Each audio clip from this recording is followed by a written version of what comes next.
results from the weekend really in football. Usually we do these as just Premier League reviews, but it was some weekend of football we were treated to, and we obviously had a cup final this weekend, so I'm going to talk through the cup final, I'm going to talk through then the Premier League results, and also touch on some of the results across Europe, because I think can we appreciate the weekend of football we were treated to. It was like all of the countries and boards across Europe just said, okay, this is going to be the week where we put all the best games on. Like, we'll get on to it, but like we had Arsenal versus Chelsea, we also had a cup final, we had an Old Firm derby as well, we even had like a Steel City derby, Barcelona versus Atletico Madrid, we had a huge Serie A title deciding game, we had a PSG Marseille derby game.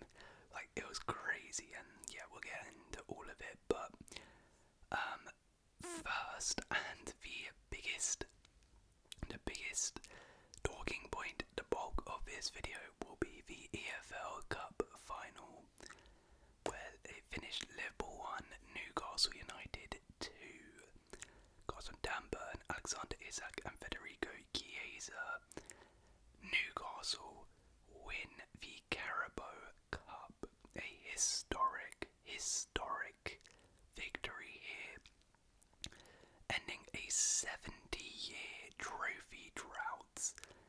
Finally Newcastle win a trophy, and really it was one of the finals where maybe they were the least fancied. Obviously against Manchester United a couple years ago now, they were in this same position, and they were probably a bit more favoured then to win than now. But I really do think you saw in this performance a maturity and a growth from that last loss in the final against United. It seemed like from minute one they weren't really fazed by the occasion, the Newcastle players, and they were super up for it, and they were following their game plan to a T. You know, the occasion maybe because of that Carabao Cup final last time maybe wasn't as big in the heads. They were a little bit nervous, or a little less nervous I felt in this game, and I mean each and every one of these players gave it 110%, and they've gone down in the history books as really Newcastle legends now. These are the guys here who ended their 70-year drought for a trophy. It's absolutely huge. I mean, Dan Burn, wow, the local boy from Newcastle. I mean, this guy might have had the greatest week in football history. Like, he gets his first England call-up and then goes ahead at Wembley, scoring the opener for his local team in a Carabao Cup final as man of the match, winning a trophy for them and ending their 70-year drought. I mean, can it get better than that? Absolutely insane. Well done to him. Joel Linton, I mean, he was just unreal this game. Absolutely everywhere. This guy is just probably one of the best when it comes to being a box-to-box midfielder. Alexander Isak, absolutely unbelievable finish for his goal. The movement to bid off Van Dijk, absolutely unreal. Murphy did great for that goal with the header. Harvey Barnes, shout out to him, because obviously going into this Anthony Gordon was suspended and a whole thing was made out of that, rightfully so, because Gordon of course is one of Newcastle's best players, so to be missing him was going to be massive. And Harvey Barnes, I think, came in and really burned a shift, and I think did very well. I mean, that's another thing, shout out to Newcastle here, because they literally didn't have probably their second best player in their entire team, and they still managed to win the game. They didn't have Botman, Again, injured at the back. It's just absolutely superb. It's absolutely superb. Nick Pope pulled off a great save when called upon. Kieran Trippier, fantastic. Bruno Guimaraes, I mean, you could see the passion he had for this. He was really up for this as captain.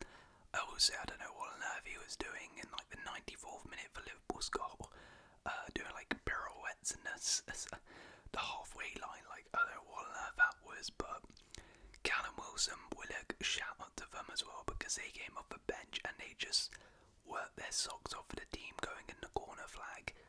Yeah, I mean, what more can I say about Newcastle? It's absolutely unbelievable. They were just so physical, they were so up for this game, and they were absolutely terrific. They got their game plan down to a T, and it wasn't even like a lucky win.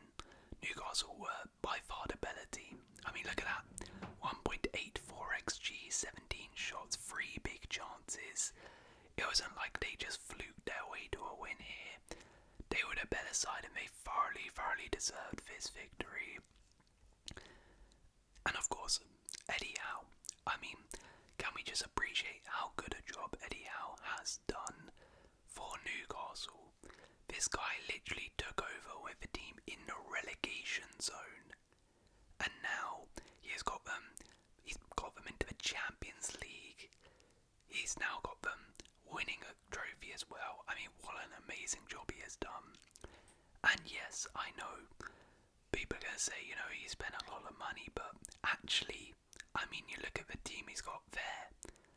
I mean, he's got Jacob Murphy, Dan Burn, Joel Linton, Harvey Barnes, Fabian Schär.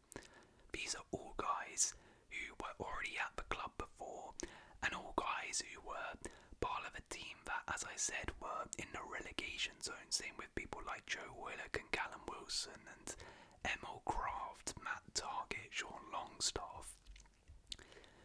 And Eddie Howe has come in, and as I said, he's turned Joel Linton into one of the best box-to-box midfielders in the league. He's turned Dan Burn into an England international. He's turned Jacob Murphy into, I mean, a really good right winger. He's turned Fabian Schär into a very good centre-back. You have to give him major props. You really do. Well done, Eddie Howe. He has done a fantastic job at Newcastle. And this is for culminating moments. And I also know what people are going to say in the comments, like, oh, it's only an EFL Cup, it's just a Carabao Cup. But for Newcastle, it really does mean more, considering they haven't won a trophy in 70 years.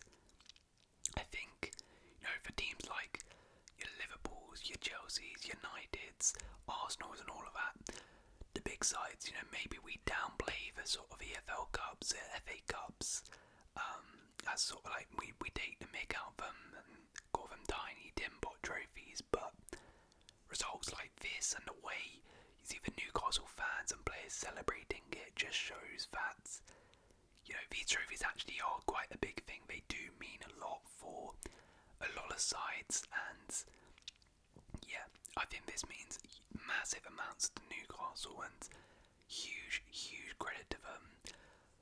As a neutral, you know, I definitely like to see this, and it's good to see different teams winning the trophies. It's good to see them end such a long drought, so yeah, well done to Newcastle.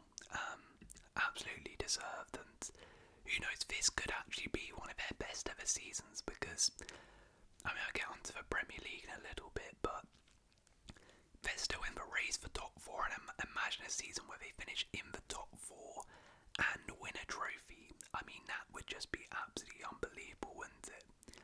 It would be absolutely unreal, so yeah, well done Newcastle. But as for Liverpool, I mean, oh boy, this has probably been up there with one of the worst weeks. I talked about how Dan Burn has had one of the best weeks in football. Liverpool have had one of the worst weeks as a club you can ever have. I mean, in a space of a week, they were on for a treble technically, and now they are left in one competition. In the space of 1 week, they've been dumped out of the Champions League, and they've now lost a cup final at Wembley to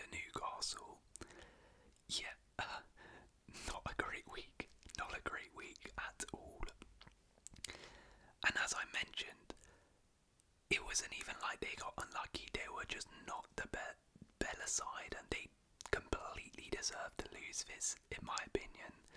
For Newcastle were clearly better than Liverpool.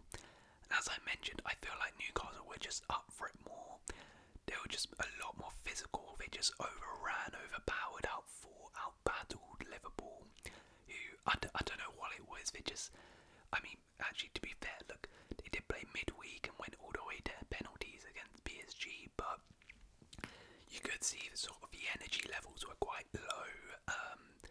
They were losing most of their battles, and they just really couldn't match Newcastle's intensity, I thought, in this game. And I will say, a lot of attackers just really went missing. They really struggled to create anything of note in this game. I don't really, obviously besides the goal, I don't really remember Liverpool having, I think there was one chance, I think it was Jones, where Pope saved it. Besides that, I don't really remember Liverpool actually threatening Newcastle at all in this game. The defending, of course, for the goals was shambolic. I mean, the defending for that corner is ridiculous. I don't know how you're allowing, someone like 6'6" like Dan Burn to just be marked by like McAllister. It's pretty crazy to me. And then for the last one, or the second goal, Robertson can't be getting beat at the back post like that by Murphy. Van Dijk ball watching allows Isaac to run off him.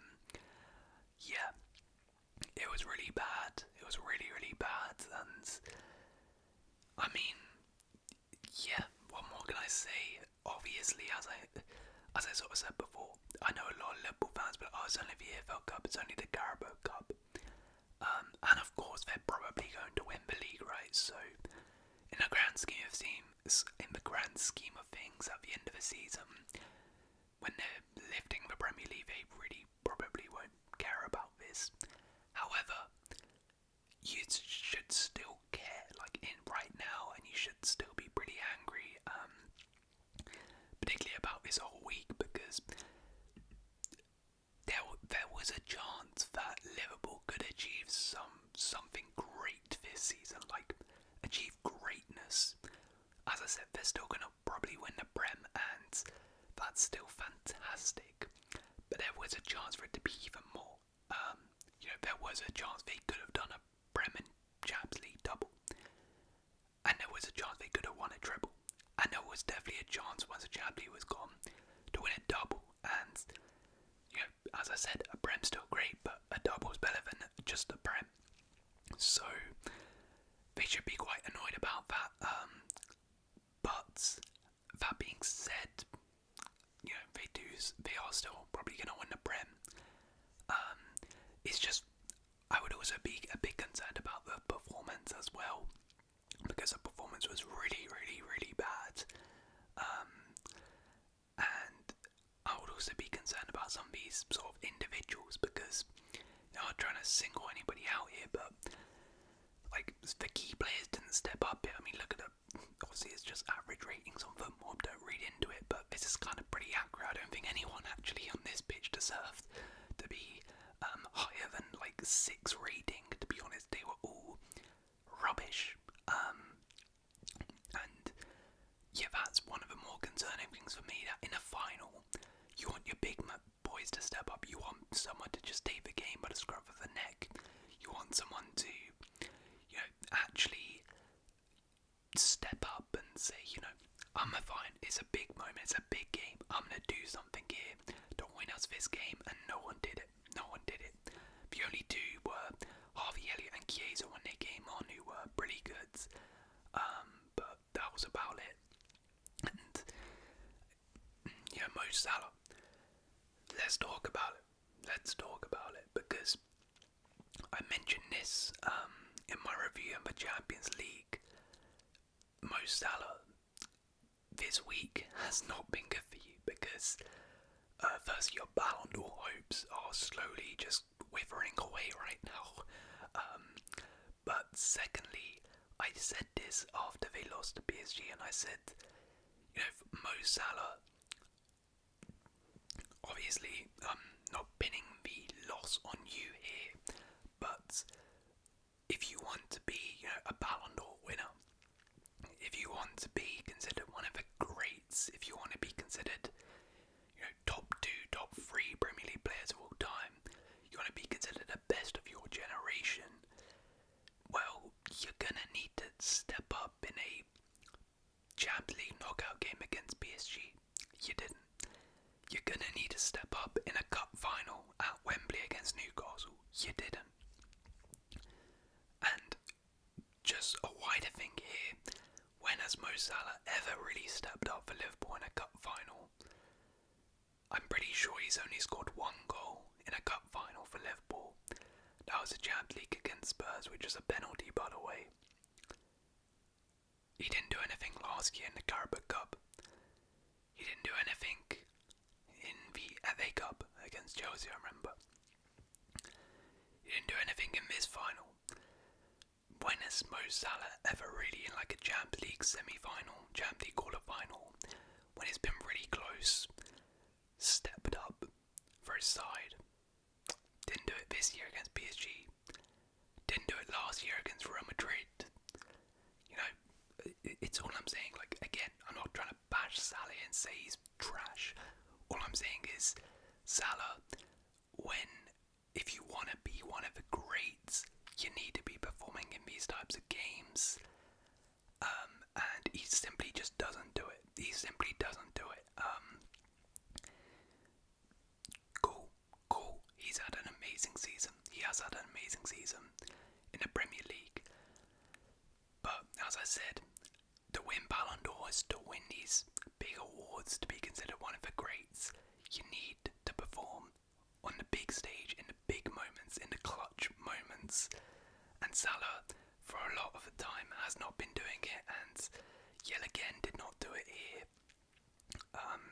So yeah, that's just a side note, but I'm only sort of picking him out there just because I hold him to very high standards. But yeah, that's really all my thoughts on the Carabao Cup. Then I'll go through the Premier League results now, but I'll be a little bit brief with some of them just because we spent quite a bit of time on the Carabao Cup. Alright, we'll start here. Everton 1, West Ham United 1, goals from Jacob Bryan, Thomas Souček. Yeah, I mean, to be honest, this was a pretty nothing game. Two teams, mid-table, don't really have anything to fight for, but Everton did keep their unbeaten run under Moyes. Yet again, a late goal from Jacob Bryan, who I believe actually scored, I can't remember what game it was, but fairly recently. So, good for him to get back on my score sheet. And I think that's like 7 games unbeaten for Everton now. To be fair, I did think West Ham were the better side in this one. They look really good on the counter-attack and very dangerous, but Everton fought back. David Moyes, of course, against his former club, West Ham United, earns a point. Which 2, Nottingham Forest 4, goals from Kajust, Hers, Milenkovic, 2 from Malanga, and Jota Silva. Nottingham Forest with a big win here, a comfortable 4-2 victory in this one. Absolutely superb performance from them from start to finish. Completely battered Ipswich in this game. Anthony Elanga grabbing a brace in this game, shout out to him. Fantastic performance from him. Yeah, overall amazing from Forest. Big win for them, keep them on track in the top 4 race, and we'll get onto the table later, but starting to slowly build up a gap again, so a huge win going into the international break. In the top 4 race for them.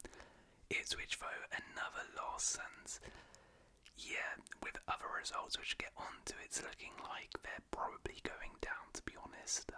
Shout out to Kajust, who's got an absolute banger in this game. Manchester City 2, Brighton 2, goal from Haaland, Marmoush, Estupiñán, and an own goal from Kusanov. This game was an absolute banger of a game. It really could have gone either way. Both teams had plenty of chances to win it in the second half, but it ended 2-2 chances. Carlos Baleba had an absolutely criminal chance which he skied over. Same with Yankuba Minter. Completely missed the ball. It had an open goal. But to be fair, Man City had a chance later on with Ilkay Gundogan, and as I said, I think both teams had plenty of chances in this one. I mean, look at Brighton missed 6 big chances, Man City missed 3. It was a really entertaining game to watch, to be fair. Haaland got another goal, which I believe is his 100th goal involvement. He's like the fastest player to do so in the Prem. So well done to him. Marmoush scored a fantastic goal. Yet again on the score sheet. Estupiñán's got a nice free kick too. I felt bad for Goosenhoff, who scored an own goal. I mean, this guy's had such a horrid start to life at Manchester City. Really, really bad, isn't it? But yeah, it ends even, and two teams fighting for that top 4 race. So it was a pretty big draw, I guess, in the grand scheme of things. Southampton 1, Wolves 2, goals from Onuachu, 2 goals from Jürgen Strand-Larsen. Yep, another loss for Southampton. Another win for Wolves though, and as I mentioned earlier with Ipswich, it keeps them 9 points clear now of a relegation zone, and I think that's probably Wolves safe now. I highly doubt they're going to throw away a 9-point lead. It was a big victory. I mean, they were not great to be honest, but they didn't really have to be, because for both their goals it was really easy to just cut through Wolves. And Strand-Larsen got a brace. Onuachu did get a goal back, but yeah, Southampton, it's another loss, and I mean, they are on track right now to break Derby's record of the lowest points tally in Premier League history, which, I mean, would just be absolutely horrific. I don't even think, like, for example, in this game, they were probably very unfortunate not to get a point. I really do think Southampton haven't been that bad, like, particularly under Ivan Juric. Like, there's been games where they've actually been quite unlucky not to get any points, but I know what it is right now. They generally might break that record because they just cannot buy a win right now, and it's looking bleak. Bournemouth 1, Brentford 2. No goal from Vitaly Hanold, a goal from Johan Visser and Christian Norgard. Brentford with a bit of a smash and grab victory here away from home against Bournemouth. They were definitely not the better side in this one, and I mean, both their goals were from a corner and a long throw, complete scrappy goals, but a win is a win, and it's a big win to push them into the top half, I believe, and who knows, they might be able to make a late push for Europe. I mean, their away form has been scintillating. I think that's like 5 wins on the bounce away from home. They can sort out that home form. Very weird. They started the season off so good at home and couldn't buy an away win. Now it's completely flipped. They're amazing at home and can't buy a win at home. They can win a game at home. Then who knows, they actually might make a late push for Europe. But this is a really damaging loss for Bournemouth, who recently, I think that's like 4 games without a win now. They've just sort of fallen apart. Although they were very unlucky in this game, they had plenty of chances and couldn't put them away. And as I said, Brentford's 2 goals really just came out of nowhere from set pieces. So Bournemouth really chucked this game away. It was definitely a winnable one, but they ended up with 0 points. Arsenal 1, Chelsea 0, goal from Miguel Merino, and yeah, I mean, to be honest, it was a very dull affair. We had like an average team versus a poor team. That's really the best way to summarise this. I mean, look at this. Just absolutely nothing really happened in this game. Arsenal scored from a set piece. I mean, Marino had a chance which was saved by Sanchez. That's all I can really think about the highlights from this game. Yeah, it was just bad. To be honest, it's quite embarrassing as a Chelsea fan because, as I said, Arsenal were pretty average. They were not great. They are clearly not a very good team, I can't lie. Yet, we comfortably lost. Like, that's how bad we are. That we literally didn't lay a glove on them. At no point did I ever think we were going to score a goal. At no point did we even look like we were going to cause Arsenal any problems or make them nervous at any point. It was a comfortable win for Arsenal in the end, who, as I said, didn't have to do anything remarkable. Arsenal were not very good themselves, yet they comfortably won this game, and yeah, that's just the state we're in at Chelsea right now, honestly. Fulham 2, Spurs 0, goal from Rodrigo Muniz and Ryan Sessegnon. So Fulham pick up another win here, Spurs with another loss. Yeah, it was a comfortable victory really for Fulham in the end. Well, I say comfortable, it was a deserved victory for Fulham. They were definitely the better side in this one, particularly the first half. I mean, Spurs had one shot in the first half, absolutely crazy. They did pick up in the second half, but Fulham had plenty of chances, and as I said, were the better side overall. And in the end, they finally got the breakthrough through Muniz, Ryan Sessegnon as well, with a dagger as well against his former club to put the cherry on top. Shout out to Willian as well, who was rolling back the years. I mean, he loves scoring, playing well against Spurs, doesn't he? But it's another loss for Spurs. I mean, their Premier League season's pretty much over, so I don't think, well, I mean, obviously they'll care, but I don't think Ange actually cares, to be honest.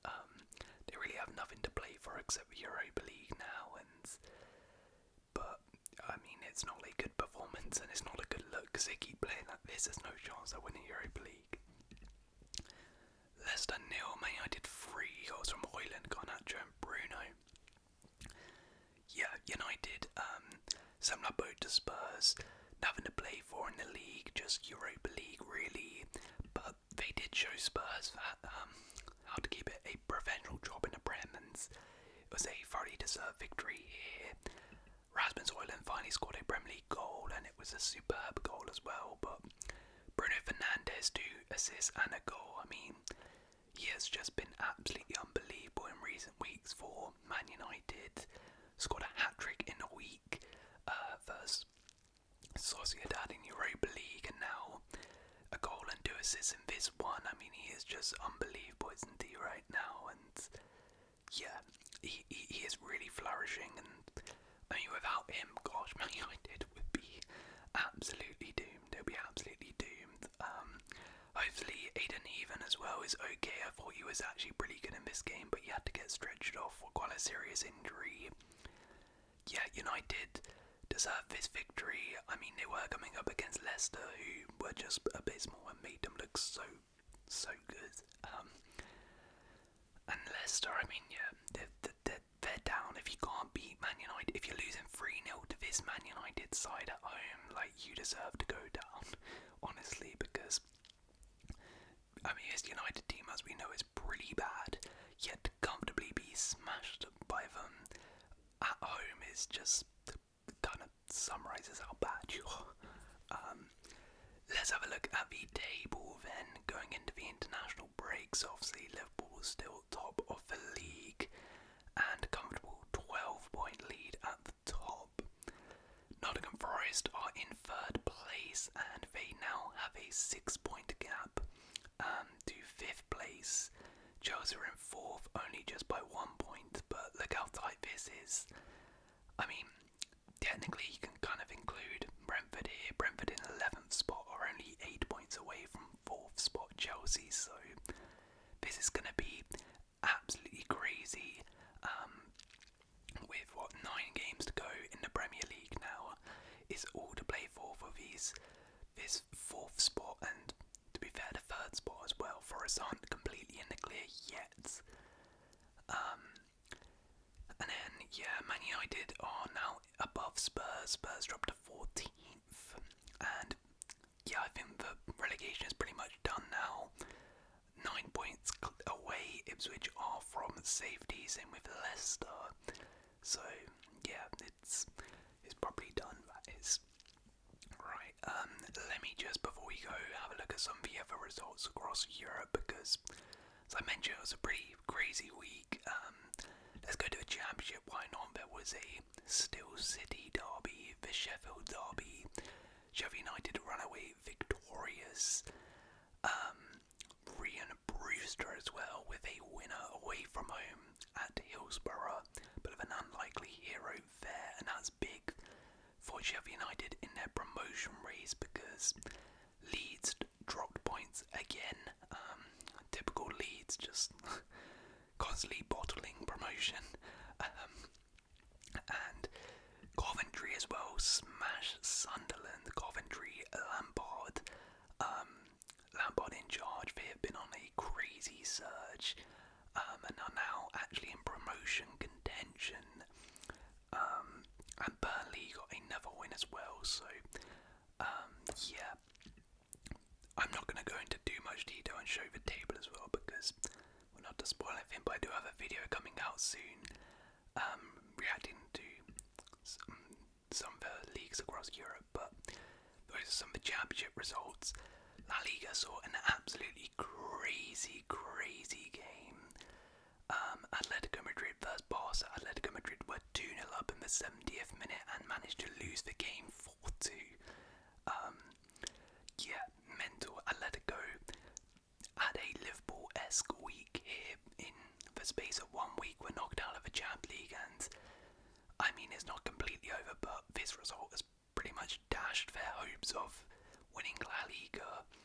You know, they are 4 points behind Barca, who also have a game in hand, so they could be 7 points off the top now.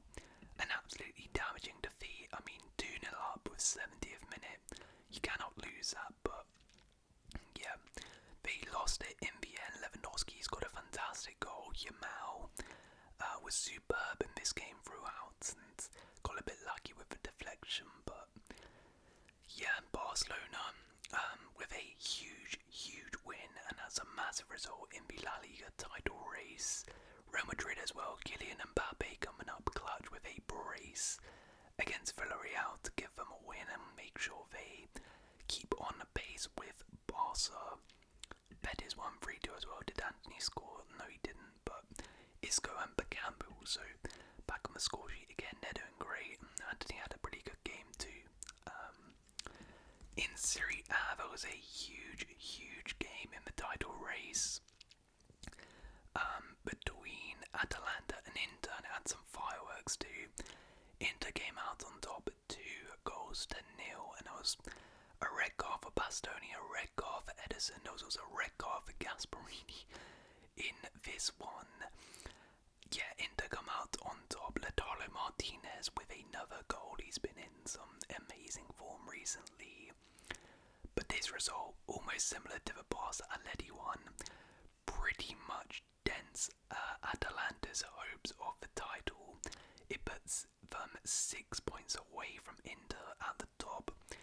Like Atleti, of course, they're still in it and still can come back, but they're going to have to hope, they have to go on a great run now and hope others drop points. But Inter are really now in control because Napoli dropped points yet again, a 0-0 against Venezia. I think that's look at that, we haven't won in the last 5 games now. They're really slipping away in the title race. Milan also beat Como in a pretty crazy game. Dele Alli made his return to club football for Como and got sent off straight away, which was pretty funny, but there was also some mental results in Serie A this week. Bologna beat Lazio 5-0, which is crazy, and that pushes Bologna into the top 4 now. And Juve got absolutely smoked by Fiorentina 3-0. I mean, their season is collapsing, Juve, and surely it's only a matter of time before Thiago Motta gets the sack, to be honest. Because that is pretty bad, losing 3-0 to Fiorentina like that. Bundesliga actually saw a bit of a twist in the title race this weekend too. Bayern Munich dropped points versus Union Berlin 1-1. Hollerback with an 83rd minute goal, almost last season-esque with a result here. The comeback kings are back, it seems. They were 2-0 down in this game, got it back to 2-1, went 3-1 down, and then made it 3-2. 88th minute, make it 3-3, and the 94th minute, make it 4-3. I mean, this is literally all they did last season, and who knows, maybe this is going to be something to spark a comeback in the title race, because it does cut down the gap to Bayern Munich now to, I think, 6 points. Yeah, so we might actually have a title race on our hands in the Bundesliga now. There was also a big result here. Leipzig beat Dortmund 2-0. I mean, Borussia Dortmund just having an absolutely awful season right now. And then in Liga, there was a derby. PSG, I think it's Le Classique, is it? It's an official name. PSG vs Marseille, first top, and PSG came out on top 3-1. Ousmane Dembele with yet another goal, and then 19 points clear at the top of Liga. Still unbeaten in Liga, and these guys just keep on winning and winning and winning. They're on some mad form right now. Maybe the most informed team in the world. They are superb. And yeah, big result for them. And I also wanted to show there was Old Firm derby as well this weekend. Celtic vs Rangers, which is crazy. Rangers were 2-0 up, bottled it, went to 2-2, and then in the 88th minute, they scored and won the game 3-2. Absolutely crazy win there for Rangers in the Old Firm derby. So yeah, those are all of the results from across the weekend. Let me know your thoughts on any of the games we discussed. And if you have enjoyed it, please do leave a like. Consider subscribing. I'll see you in another video.